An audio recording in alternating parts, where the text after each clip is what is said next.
ejemplo, vamos a ver cómo vamos a representar por medio de ecuaciones de estado un sistema dinámico modelado y que representa un sistema de orden 4. En este caso, lo que nosotros necesitamos saber es qué sucede cuando tenemos un sistema dinámico modelado en el dominio del tiempo con ecuaciones diferenciales ordinarias como las que encontramos en la imagen. Es decir, tenemos dos ecuaciones diferenciales cuyas derivadas de orden superior son de orden 2. Entonces, ¿cómo vamos a representar estas ecuaciones diferenciales? Por medio de espacios de estados, si habitualmente nos han representado los espacios de estados como sistemas de 2 por 2 o dos ecuaciones con dos variables. ¿Cómo haríamos nosotros esta representación? Pues lo primero que tenemos que hacer es identificar qué ecuaciones se tienen y a qué equivale cada una de las variables o los elementos que tenemos en estas ecuaciones. En este caso estamos analizando el sistema partiendo de un desplazamiento, es decir, es un sistema mecánico, estamos hablando de un sistema mecánico en el cual tenemos conectados dos masas en ellos. Por esa razón nos aparecen sistemas de orden 2, dos ecuaciones de orden 2, cada una de las ecuaciones para modelar cada una de sus masas. Por tanto, si hablamos de derivadas de orden 2, nosotros estamos hablando de su respectiva aceleración. Entonces, en primera medida, nosotros tenemos las dos variables bases, que son x1 y x2, que pues desde la física nosotros sabemos que representan los desplazamientos, es decir, los movimientos horizontales que van a tener las masas cuando están siendo sometidas a un esfuerzo para desplazarlas. De ellas obtenemos nosotros por medio de una de las leyes de Newton la aceleración. Entonces, por eso es que nos aparecen las derivadas de orden 2. Entonces, tenemos acá dos ecuaciones que básicamente al ser derivada de orden 2 estamos hablando que son aceleraciones. Entonces, ¿qué vendría siendo la derivada de orden 1 de los desplazamientos?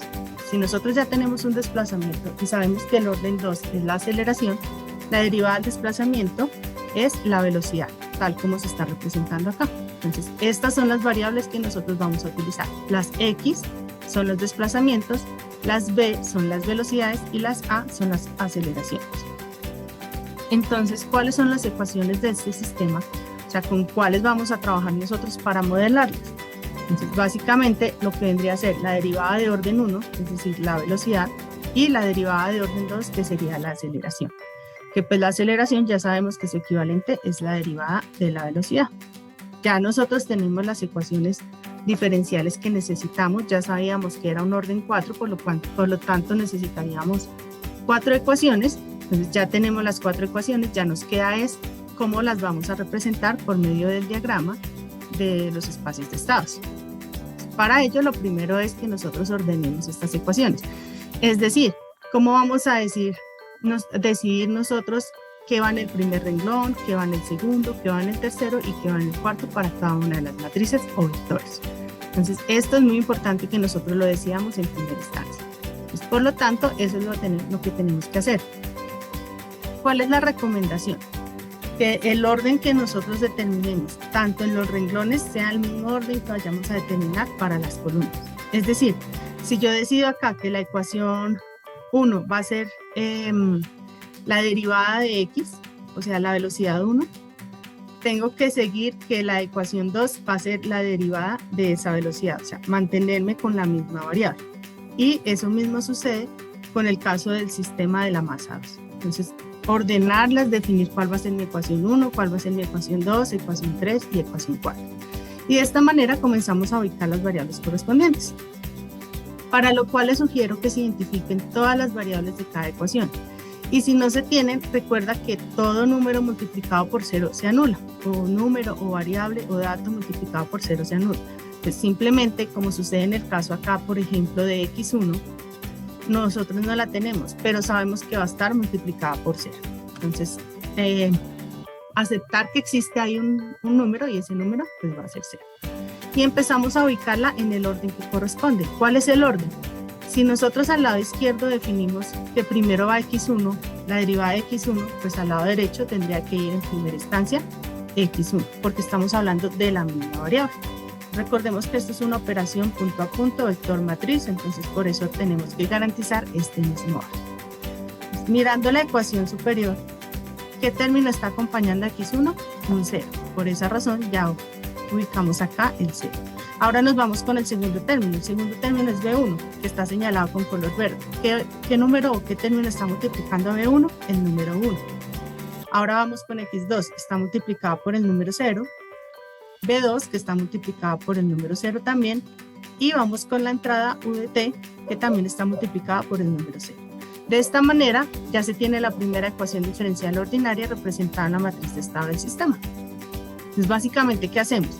Ir a mirar qué término con signo incluido está acompañando cada una de las variables de la ecuación.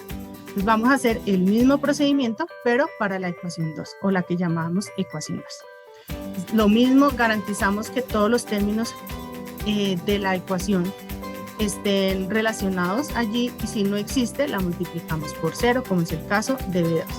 Entonces, primer término, ¿qué dato está acompañando a X1? Entonces tenemos que está multiplicado por menos 3/4. Acá es importante que tengamos presente el signo. Si nosotros solamente tomamos 3/4, estamos dándole una dirección diferente a los desplazamientos. Entonces el signo es importante que lo tengamos presente. Ahora vamos con el segundo término. ¿Qué dato está acompañando a B1? El número menos 2. ¿Qué dato está acompañando a X2? 5/4. ¿Qué dato está acompañando a B2? El número 0. ¿Y qué dato está acompañando a la entrada? 1/2. De esta manera nosotros estamos representando ya nuestra segunda ecuación diferencial en la matriz de estado del sistema.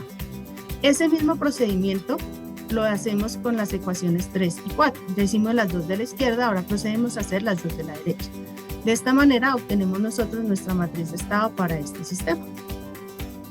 Ahora, ¿qué va a pasar con la matriz de salida del sistema? Entonces, para este caso es necesario identificar cuál va a ser la salida a analizar, y para ello vamos a analizar como salida el desplazamiento X2.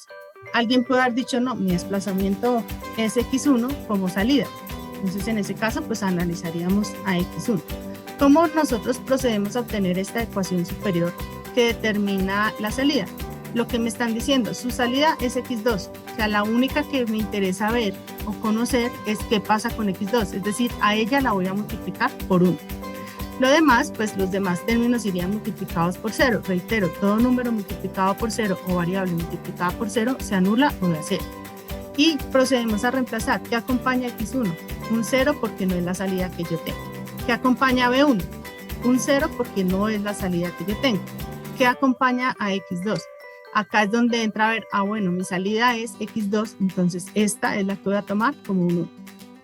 ¿Qué acompaña a B2? Un 0 porque no es la que yo necesito. ¿Y tengo una entrada directamente conectada a la salida? Tampoco.